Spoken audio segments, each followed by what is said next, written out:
Hello friends, ഇന്നത്തെ വീഡിയോയിലേക്ക് നിങ്ങൾക്ക് ഏവർക്കും സ്വാഗതം. ഇന്നത്തെ വീഡിയോയിൽ നമ്മൾ കാണിക്കാൻ പോകുന്നത് പത്തിലകളെ കുറിച്ചാണ്. നമ്മൾ കർക്കിടക മാസത്തിൽ കഴിക്കേണ്ടതായ പത്തിലകൾ, ഔഷധ ഗുണമുള്ള പത്തിലകളാണ് നമ്മൾ കാണിക്കാൻ പോകുന്നത്. അപ്പോൾ നമ്മുടെ വീടിൻ്റെ പരിസരത്തൊക്കെ ഇതുപോലത്തെ ഇലകൾ കാണും. അപ്പോൾ നമ്മൾ കർക്കിടക മാസത്തിൽ തീർച്ചയായും കഴിച്ചിരിക്കേണ്ട ഔഷധ ഗുണമുള്ള ഇലകളാണത്. അപ്പോൾ നമുക്ക് ആ വീഡിയോയിലേക്ക് പോകാം. ഏതാ പത്തിലകളെന്ന് ആ വീഡിയോയിൽ കാണിക്കുന്നതാണ്. നിങ്ങൾ ഈ ചാനൽ ആദ്യമായിട്ടാണ് കാണുന്നതെങ്കിൽ ഒന്ന് സബ്സ്ക്രൈബ് ചെയ്യുക, തൊട്ടടുത്തുള്ള ബെല്ലൈക്കൺ കൂടി ഒന്ന് ക്ലിക്ക് ചെയ്യുക. ഈ കാണുന്നതാണ് ചേമ്പില. കർക്കിടകത്തിലെ പത്തിലകളിൽ പ്രധാനിയാണ് ചേമ്പ്. ഇതിൽ ധാരാളം കാൽസ്യം, ഫോസ്ഫറസ്, പൊട്ടാസ്യം, ഇരുമ്പ് എന്നിവയൊക്കെ അടങ്ങിയിട്ടുണ്ട്. പത്തിലകളിലെ പ്രധാനപ്പെട്ട മറ്റൊരിലയാണ് ചേനയില. കാൽസ്യം, ഫോസ്ഫറസ്, പ്രോട്ടീൻ, നാരുകൾ എന്നിവയാൽ സമ്പന്നമാണ് ചേനയില. പത്തിലകളിലെ മറ്റൊരു പ്രധാനപ്പെട്ട ഇലയാണ് മത്തനില. ഇത് നമ്മുടെ ദഹന സംബന്ധമായ അസ്വസ്ഥതകൾ പരിഹരിക്കാൻ വളരെയേറെ ഗുണപ്രദമായ ഒരു ഇലയാണ്. ഈ കാണുന്നതാണ് കോവലിൻ്റെ ഇല. ഇത് പ്രമേഹം തടയാൻ വളരെ ഉപയോഗപ്രദമാണ്. അതുപോലെ തന്നെ നമ്മുടെ കരളിൻ്റെ പ്രവർത്തനം ഉത്തേജിപ്പിക്കാനും ഇത് നമുക്ക് ഗുണകരമാണ്. നമ്മുടെ പത്തിലകളിൽ പ്രധാനപ്പെട്ട മറ്റൊരിലയാണ് കൊടുത്തൂവ.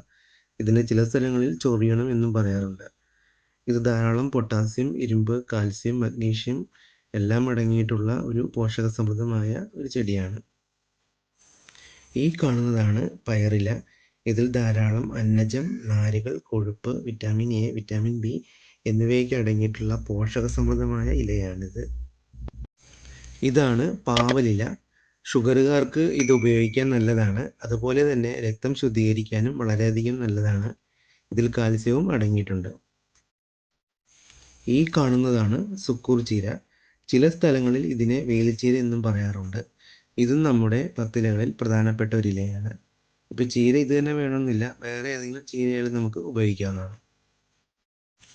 ഈ കാണുന്നതാണ് തഴുതാമയില. ഇത് മുലയൂട്ടുന്ന അമ്മമാർക്കും ഗർഭിണികൾക്കുമൊക്കെ കഴിക്കാൻ വളരെയധികം നല്ലതാണ്.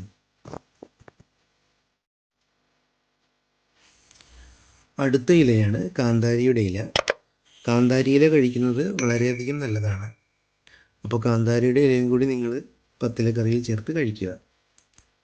അപ്പോൾ നമ്മുടെ ഇന്നത്തെ വീഡിയോ നിങ്ങളെല്ലാം കണ്ടില്ലേ? അപ്പോൾ നമുക്ക് കർക്കിടകത്തിൽ കഴിക്കേണ്ടതായ പത്തിലകൾ എന്തൊക്കെയാണെന്ന് നിങ്ങൾക്ക് മനസ്സിലായി കാണുമല്ലോ. നമ്മുടെ വീടിൻ്റെ പരിസരത്തൊക്കെ മിക്ക വീടിൻ്റെ പരിസരത്തൊക്കെ ഇത് ഇലകൾ കിട്ടുന്നതാണ്.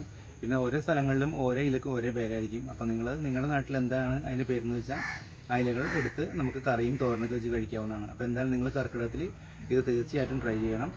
അപ്പോൾ ഇന്നത്തെ നമ്മുടെ വീഡിയോ നിങ്ങൾക്ക് ഇഷ്ടമായെങ്കിൽ ലൈക്ക് ചെയ്യുക, ഷെയർ ചെയ്യുക, സബ്സ്ക്രൈബ് ചെയ്യുക. Thank you.